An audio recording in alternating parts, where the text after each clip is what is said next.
सुनील अकवंशी जी, राजनीति ही कर रहा है ना, चाहे वो सत्ता पक्ष हो या विपक्ष हो।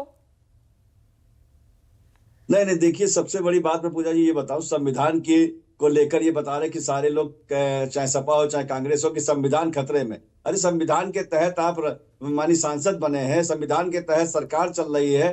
आज जो वहां पर स्थिति है, जो अगर आपको 10 तारीख तक के लिए मना किया गया है, प्रशासन कह रहा है कि वहां पर इस तरीके का माहौल ना बिगड़े, तो आपको रोका जा रहा, तो आपको मानना चाहिए। आप संविधान को लेकर बता रहे कि संविधान खतरे में है। आपको ना तो कानून पर भरोसा है, ना ईवीएम पर भरोसा है, ना सरकार पर भरोसा है। आपको सभी कुछ गलत लगते हैं। जब आप चुनाव जीत जाते हैं तो आपको ईवीएम अच्छी लगती है, जहां आपकी सरकारें हैं वहां सारा संविधान सही है, सारे कानून लागू होते। तो आप तुष्टीकरण की राजनीति करने के लिए, आप स्टंटबाजी करने के लिए निकलते हैं। आपको जब पता है कि 10 तारीख तक, ऐसा तो है नहीं कि आपके आने पर 10 तारीख लागू कर दी गई, पहले से ही पत्र जारी हो चुका था कि 10 तारीख तक वहां पर कोई भी पार्टी जाने के या सामाजिक संगठन ना आए। चाहे आरएलडी हमारे यहाँ जाने के लिए, क्या आरएलडी तैयार थी? नहीं गई, क्योंकि हमें पता है वहां पर माहौल बिगड़ सकता है। हमारे लोग भी जा सकते हैं, बीजेपी के लोग भी जा सकते हैं, क्या ये सब संवैधानिक न्याय प्रकट करने के लिए नहीं जा सकते? मगर जब एक कानून के दायरे में कहा गया है कि वहां पर माहौल खराब हो सकता है, इस तरीके से राजनीतिक पार्टियों के लोग ना आए, सामाजिक संगठन के लोग ना आए, तो सभी को इस बात को मानना चाहिए, कानून पर भरोसा रखना चाहिए। आप देखिएगा थोड़े दिन बाद यही समाजवादी पार्टी और कांग्रेस के लोग कहेंगे कि वहां पर किन लोगों ने दंगा करने का काम किया, अभी इन्हीं के लोग निकलने का काम होगा। तो अभी आप थोड़ा सा धैर्य रखिए, सारी चीजें क्लियर हो जाएगी। सरकार पर भरोसा रखिए। आपको दूध का दूध और पानी का पानी कुछ ही दिन में, जो कमेटी गठित हुई है तो आप उसको कहते हैं कि नहीं ये कमेटी गलत गठित हुई है। तो आपको किस पर भरोसा है? आखिर सिर्फ आपको अपने आप पर भरोसा है? खाली सरकार आप ही चलाने का काम कर सकते हैं? आपको कानून पर भरोसा होना चाहिए, आपको संविधान पर भरोसा होना चाहिए, जिसके तहत आप सांसद बने हैं, विधायक बने हैं। मगर आप किसी चीज को नहीं मानते, सिर्फ आप स्टंटबाजी करने के लिए निकल रहे हैं। आपको जब रोका जा रहा है तो आपको रुकना चाहिए। इस बात के लिए चाहे कोई भी पार्टी हो, चाहे हम हो, चाहे आरएलडी हो, चाहे बीजेपी हो, जब वहां माहौल खराब हो सकता है तो वहां पर नहीं जाना चाहिए। बोलिए, जवाब दीजिए दीपक रंजन। धैर्य रखिए ना, दूध का दूध और पानी का पानी होने दीजिए। अभी हालात सामान्य नहीं है वहां पर।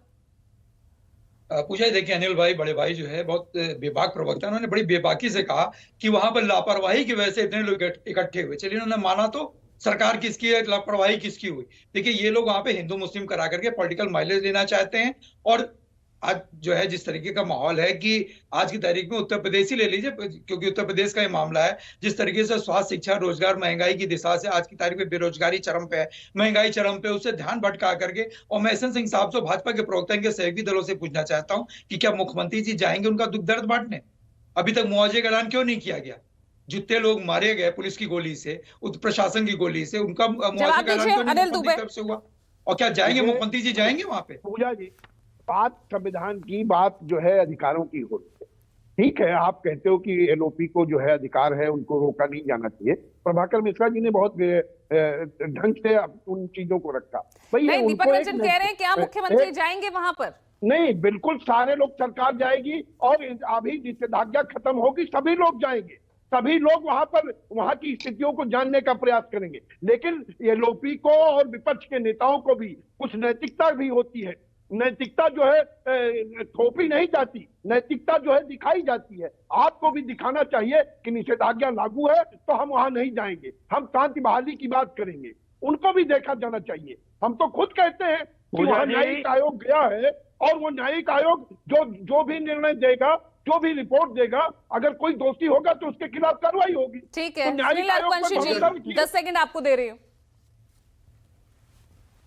नहीं, बिल्कुल, देखिए साफ तौर से जो कमेटी गठित करी गई है वो रिपोर्ट अपनी सौंप दे। उसके बाद आप उस रिपोर्ट को जो अगर खारिज करना चाहे तो खारिज करिएगा। मगर आप जो कमेटी गठित की गई है उस पर भरोसा करना चाहिए, संविधान पर भरोसा करना चाहिए, कानून पर भरोसा करना चाहिए। आपको खुद अपने आप में एक संदेश देना चाहिए था। लेकिन एस एन सिंह जी, ऐसा हो क्यों रहा है कि विपक्ष भरोसा नहीं कर पा रहा? रोका गया है, ऐसी क्यों उत्पन्न हो रही है? वहां पर नहीं जाना। पूजा जी, एक काम तो बिना गए हो सकता है। जो इस जिम्मेदार न्यूज 24 बहुत जिम्मेदार चैनल है, बहुत जिम्मेदारी से एक सवाल पूछना चाहता हूँ। मुआवजे की बात करो ना, मुआवजा क्यों नहीं करती है? मुआवजा क्यों नहीं दे रहे? एसआई की संपदा है, संरक्षित संपदा है।